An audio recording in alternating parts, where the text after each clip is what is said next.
Yo, yo, yo, welcome to Hard Pass. I am your host, Jacques Slade. It's the show that's placing a moratorium on all Kwame Brown jokes. The only joke you got, boy, when is this basketball joke gonna run out? Why? Because Kwame Brown taking on the personality of your uncle that doesn't mess around was not on my list of things that would happen in 2021, but here we are. It's time to start with some hot takes. So seriously, let's talk about this Kwame Brown thing. So apparently Gilbert Arenas, hot take OG, habitual line stepper, and dude who has a podcast I once guested on, was on the All the Smoke pod with Matt Barnes and Steven Jackson and ran his mouth about Kwame. Because, let's be honest here, who hasn't run their mouth about Kwame at this point? We know Michael Jordan's personality. Right. Imagine that personality Slapped him in the face. going towards a 18-year-old kid. Just bullying him, and you got to remember, he's around his peers. You're not his peer. Right. You know what I mean? You're not his peer. These are his peers. So when you're making him look little to his peers, he loses his confidence. Look, there's a reason why people have been comfortable talking smack about Kwame for all of these years. Even though he had a 12-year career and made millions of dollars, Kwame never lived up to the status as a #1 overall draft pick. If we were to power rank all of the #1 overall draft picks in the history of the league, Kwame's, let's just say he's closer to the Greg Odens and Anthony Bennett's than he is to the LeBrons and Kyries. Anyways, back to Gilbert. So on the pod, Arenas actually started out sympathetic to Kwame, talking about how wild it was that Kwame was basically handpicked by Michael Jordan coming out of high school and was burdened with obscenely high expectations. Now, Kwame disputes that he was Jordan's guy because according to him, he was supposed to be traded for Elton Brand, but that's a different story that deserves a deep dive on its own. So what, or more specifically, who got Kwame all heated wasn't Gilbert, because everybody knows what No Chill Gil is about then, now, and forever. It was the All the Smoke guys who were having fun with the Kwame jokes. It seemed like Kwame's had issues with Steven Jackson going back to their days as teammates on the Charlotte Bobcats, and then he basically gets into a whole, let's just say, problematic rant about Matt Barnes' whole being and his family life. Like, as soon as I heard the words Derek Fisher, I was like, okay, Kwame chose violence this week. As of this recording, Jackson, Barnes, and Arenas have gone the other way in varying degrees, with Barnes even inviting Kwame to the podcast. Meanwhile, Kwame is still choosing to choose violence, continuing this beef with Barnes. Personally, I don't know where all this is going. Like, even Charlamagne is catching strays, and you could tell me this is all just some wild scheme for Kwame to get his own YouTube and Instagram numbers up, and he asked Gilbert to bring him up on the All the Smoke pod, and I would believe you. But regardless, I think the days of Kwame being a punchline are over. We do, however, retain the rights to all Smush Parker and trade Kyle Kuzma for multiple-time All-Star jokes. Okay, back to the show. My 17-time world champion Los Angeles Lakers are in the playoff, facing off against the Phoenix Suns. My point from a few weeks ago still stands. If the Lakers can't pull off this miracle run and win number 18, I'm not going to be too bummed out if Chris Paul and the Suns are the ones that eventually win it all. That being said, if the Lakers do make it all the way and win number 18... but what are the odds that's going to happen? Versace Sally Bunbury had a scavenger hunt for his care packages a few weeks ago, and it produced all sorts of fun content for us to enjoy.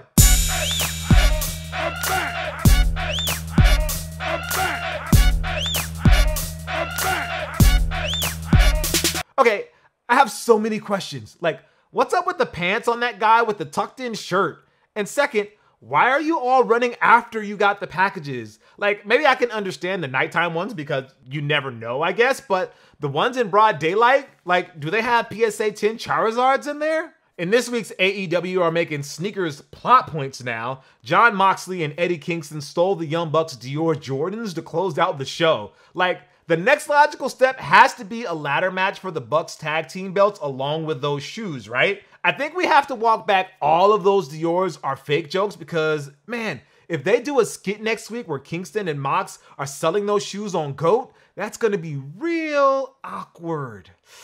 The PlayStation 5 and Nike PG5 got delayed again for another month to the disappointment of, well, absolutely nobody. You would hope that by then it would be easier to buy a PS5, the thing that people actually want, but that's not going to be the case. I do wonder though, once the shoes drop, will anybody try to trade it for an actual PS5? Like, let me know in the comments if you would trade the shoe for the console or maybe even vice versa. Adam Levine and his Kanye West gifted Red Octobers were a guest on Sneaker Shopping, and he revealed that when Travis Scott hit him up about doing the Super Bowl in 2019, Adam said that he would do it provided he could get a pair of the purple Friends and Family Cactus Jack Air Jordan 4s and Cactus Jack 1s as well. Travis, thinking this is probably the easiest deal ever, apparently agreed to it rather quickly. Now, looking back at it 2 years later, I think Adam won the deal easily since Maroon 5 ended up being the headliner while Travis and Big Boy from Outkast were just glorified cameos, despite the fact that the Super Bowl was in Atlanta and everybody was upset that Atlanta didn't have more representation in the show. Oh wait, it was that Super Bowl. Man, that feels like it was 100 years ago, doesn't it? Speaking of people in complex sneakers content, shout out to John Wexler for hopping on their podcast and telling the story of his first meeting with Kanye as he was plotting his move to Adidas. It's a worthwhile listen, but I'm mostly shouting it out because of this hilarious animation that for some reason has my guy Welty pumping iron. Like, I don't know why I found that so funny, but it is. Now, if you're wondering if I'm jealous and would love to do animated hard pass clips, well, you're not wrong. A$AP Rocky has a new Vans collab dropping in the near future where he claims to have completely reinvented the slip-on, so it's got laces or something now? So anyway, we got our first look at the Nike Zoom Freak 3, the latest shoe from Giannis Antetokounmpo. You know what? I can't do it. I can't do this right now. First of all, the picture of that leak is terrible, so I can't really say too much about it right now. I'm not always against leaks because that gives us something to talk about, but I'm not a fan of giving a final hardline opinion on something that is, one, I either haven't seen in person or doesn't have an official press release and images attached to it. Second, why don't we talk about the real rivalry in signature shoes? We've been blinded by the LeBrons and KDs and Hardens of the world and how the basketball signature shoe hasn't been popping for the past few weeks. Let's reset and talk about what is shaping up to be a very interesting battle for sneaker supremacy.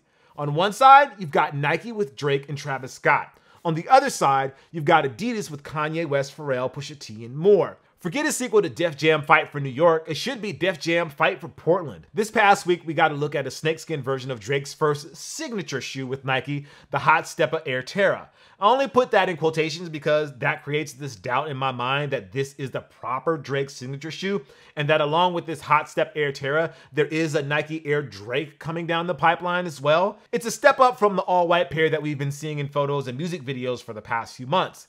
It signals to us that Nike will not be afraid to get weird with the Terra and that future colorways will get experimental with colors and prints, not unlike what we see Kanye do with the Yeezy 700s and 500s, shoes that I think are the contemporaries of the Terra.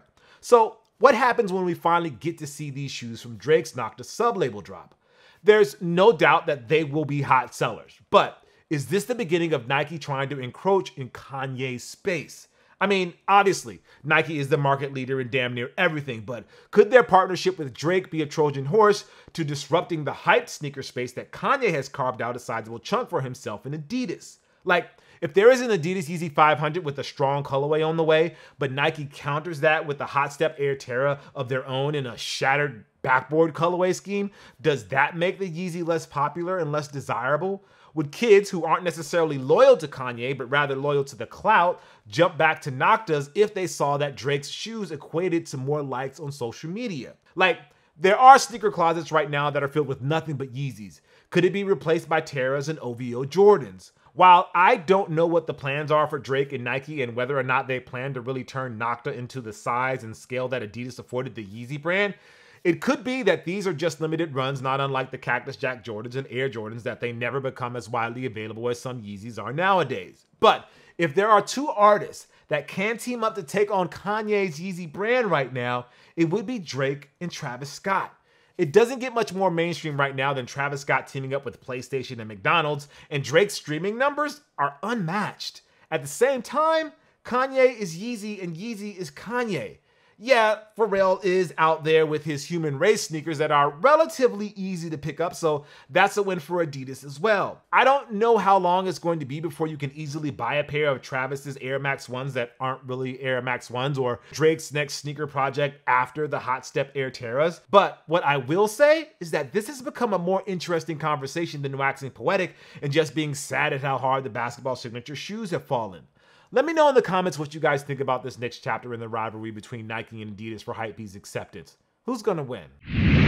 It's the Heat Check, where we bring you everything that's dropping this week. Instead of delayed dunks this week, let's do a quick rundown of all the Nike Waffle 1 colorways dropping. We have the women's Nike Waffle 1 Active Fuchsia on the 26th for $100, the Summit White dropping on the 27th for $100, and then we also have the Scream Dream dropping on the 27th for $100. And then we also have the Nike Dunk High Core Purple on the 28th for $110. Okay, I lied. There's one dunk that was delayed and is now dropping this week. We have the women's Air Jordan Coconut Milk on the 24th for $140. According to Healthline, coconut milk is traditionally used as a beverage or added to coffees, soups, and other dishes. When it comes to hair health, coconut milk may restore moisture and strength among other possible benefits. The Matthew Williams Nike Zoom 004 Black on the 27th for $450. The next iteration of Williams' epic collab with Nike goes all black, but that doesn't mean it'll be any easier to pick up, judging by its resale value. Air Jordan 1 Low Spades on the 27th for $110. According to The Atlantic, Spades is one of the 4 suits of playing cards in the standard deck. Some historians have suggested that suits in a deck were meant to represent the 4 classes of medieval society, and spades are supposedly the nobility, or more likely, the military. We have the Air Jordan 3 Rust Pink on the 28th for $190. According to Chatelaine, without feeling too sugary, but still very pink, this warm shade is great for a bedroom, living room,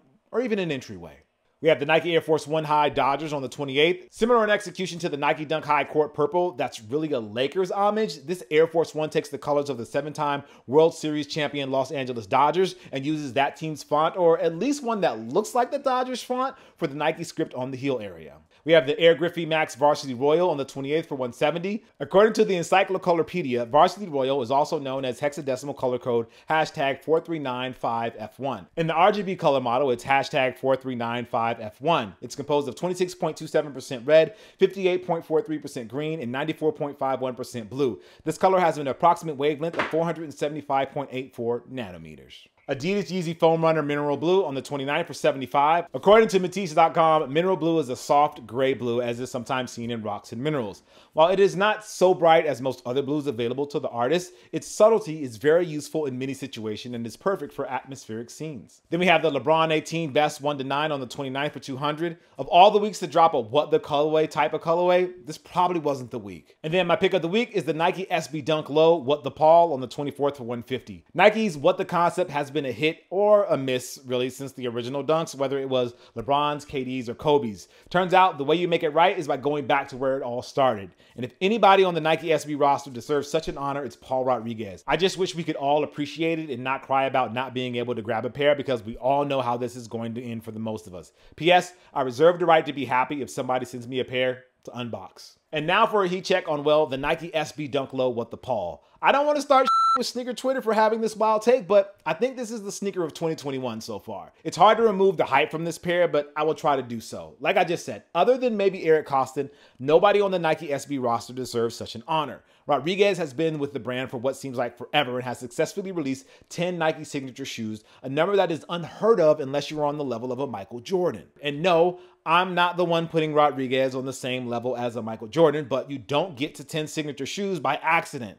The best the sneakers are the ones that act like time capsules and help bring us back to a time when they first came out. Like, I'm not going to pretend like I was paying super close attention to skate shoes in the 2000s, but for the older heads out there, I'm sure they have pangs of nostalgia when they see the gradient swoosh and it brings back memories of the PlayStation P-Rod 2 from 2007, or the Mexican blanket print on the toe box that is from the original P-Rod in 2005, or the elephant print from the P-Rod 1 J-Rod and the P-Rod 9 J-Rod. But because we are living in the year 2021 and anything that scratches the nostalgia itch also probably scratches the resale itch, I also think that this will be one of the most instantly profitable shoes to get this year. And that's a bummer, man. The demand for dunks is still going strong, and I'm just blown away by that fact. I mean, it sort of feels like it's moving away from SB dunks and more into just regular dunks. Like, I'm not the type of person to really go out these days, although that's probably going to change as the world starts to open up again. But when I do go out, the hype shoes that the kids are wearing are dunks. Basic black and white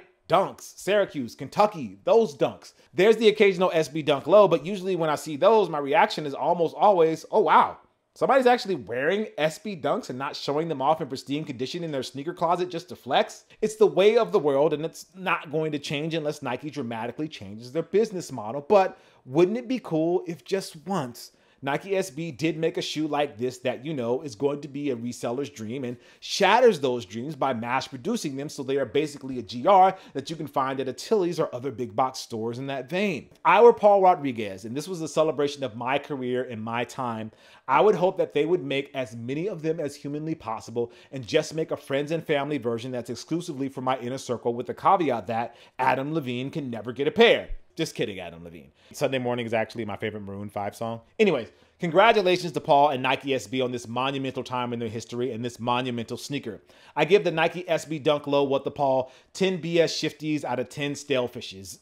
Sorry, I literally just Googled Tony Hawk's Pro Skater videos and those were like the first tricks that showed up, so I figured I'd include them in the show.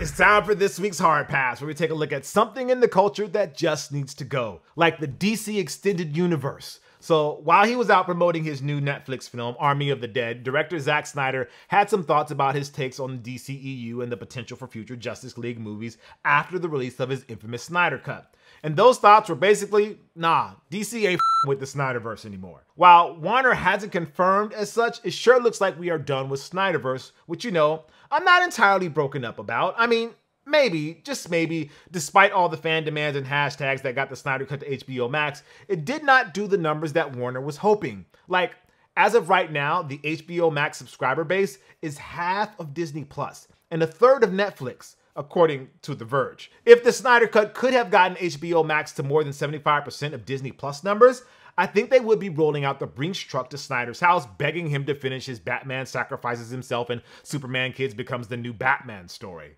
Yeah, that was part of the plan, apparently. Of course, I say that knowing that it's entirely possible this could all be some Kwame Brown-style long con again, and when Warner Media and Discovery announced their new combined streaming platform, their first big get is 4 new 10-hour Snyderverse movies with even more slow motion. Damn. It's like Kwame lives in the mind of this episode rent-free or something. Anyways, DC is once again forced to rethink what they really want their universe to be, and I have some thoughts about it. That's right, today, here on Hard Pass, I am announcing my candidacy to take on the role of fixing the DC Extended Universe or Expanded Universe or whatever that E is supposed to be. And here are my main talking points. Number 1, stop calling it the DCEU. We call it the DC Galaxy or the DC movies or something that has zero ambiguity. Just because Marvel called their thing a cinematic universe doesn't mean DC has to copy it. Number 2, finish off the movies already in production. Before we can wipe the slate clean, any movies that we're already filming or we're about to film get the chance to finish their stories. Sure, they won't count towards the new thing, but that just means they can go crazy and throw in plot twists that nobody saw coming. Like, who could have predicted that The Rock's Black Adam movie would have actually ended with him forming a Justice League comprised of nothing but Black Adam clones and saving not only the DCEU, but also the MCU because Black Adam has universe-traveling powers apparently. The Rock, that's who. He'd be Superman and Batman if we let him. Number 3, figure out who wants to stay. I'm sure with Snyder officially bowing out, there's going to be some actors and behind-the-scenes people who are not going to want to continue on to the new DC movie endeavor. It's a bummer because I wouldn't want to lose Jason Momoa as Aquaman or Gal Gadot as Wonder Woman, but if they want to move on, that's their choice. I just hope The Rock doesn't think he gets to be Aquaman now or something. Number 4, let The Rock do the Black Adam thing. Okay, but for realsies, I don't know what the big deal is with the Black Adam movie. I think I remember Black Adam as a kid, like he was mostly a bad guy for Shazam. I don't know that he had this intricate backstory that led him to become an anti-hero or whatever The Rock has planned, but whatever, just let him do his thing, and if he wants to become Lobo or the Sandman or whoever in the reboot of DC, he can join, I guess. Number 5, use the Flash to reset everything. There's supposed to be a Flash movie that drops in 2022, and it will be based on the Flashpoint storyline that brings in different iterations of Batman and introduces Supergirl. So basically, like the new Spider-Man movie. But unlike Spider-Man No Way Home, this Flash movie will serve as DC's reboot on the fly, resetting storylines and creating the groundwork for a new tale to be told. Number 6, The New Gods. The first movie post The Flash's hard reset should be The New Gods. It's time to get weird, and bringing in Jack Kirby's sprawling world of higher powers and galaxy-spanning wars is the perfect candidate to that. It will give context to why Darkseid is the real DC big bad and allows us the ability to bring in characters like Mr. Miracle and others into the same realm as Aquaman, Wonder Woman, and all the rest. Number 7, fix Green Lantern. No, I don't mean The Rock should be Green Lantern, although he would be big enough to play Kilowog. The most glaring omission from Snyder's Justice League was the lack of a Green Lantern on the team. Fix Hal Jordan's origin story, introduce John Stewart or Kyle Rayner, it doesn't matter. Our DC redo would have Green Lantern, and that in and of itself makes our Justice League like 10 times better. Number 8, Batman equals Nick Fury. No, The Rock doesn't get to be Batman either. What I mean by that is Batman takes on more of a shadowy leader role who doesn't need his own standalone film. He shows up in every movie recruiting all of the heroes necessary to form the Justice League and basically funds the whole operation since, you know, Bruce Wayne is a billionaire and whatnot. At the same time, we also show that Batman is a paranoid control freak who has backup plans and contingencies to take down each member of the Justice League that he formed just in case any of them go rogue, because he's Batman. He's supposed to be a paranoid control freak who has backup plans and contingencies to take down each member of the Justice League that he formed. Oh, and he still retains an Alfred who is a condescending cool guy who second guesses everything that Bruce does. Number 9, Superman is the asshole to Batman. Ah, Superman. I know we all love Superman because he's the purest good guy and he's got the coolest powers or whatever, but let's be real, that also makes him kind of boring. He's a glorified win button, basically. Nothing is ever really of consequence or in real danger if Superman is around. Like, he's Michael Jordan with the game on the line. He's a royal flush in poker. He's the easiest difficulty setting in the video game. You know, it's the one that says you're just playing for the story and enemies will be of little resistance. That's Superman. And I want to retain that Superman, but he's a giant asshole to Batman. So Batman's formed the Justice League, right? He thinks he's super slick, bringing everybody together since he also has the knowledge that he will keep everybody in check. But Superman knows. In fact, Superman constantly badgers and annoys Batman. He cleans up Gotham City in a day for Batman. He trains Robin better than Batman ever could. Alfred actually respects Superman. Like, Superman trolls Batman hard. And Batman knows he can't say anything to anybody because it will expose him. And Superman leans in on that point while still maintaining his Boy Scout image to everybody else. Yeah, that's my Superman. Cool guy to everybody, giant a-hole to Batman. And no, The Rock will not play him. And then number 10, LeBron James is Superman, just for the outrage online. I would love to see it. All right, that's going to do it for the show. I'll see you next week, but not before I propose to you the match of the century, a game of Connect 4 between Rajon Rondo and this good boy, or good girl. I'm back.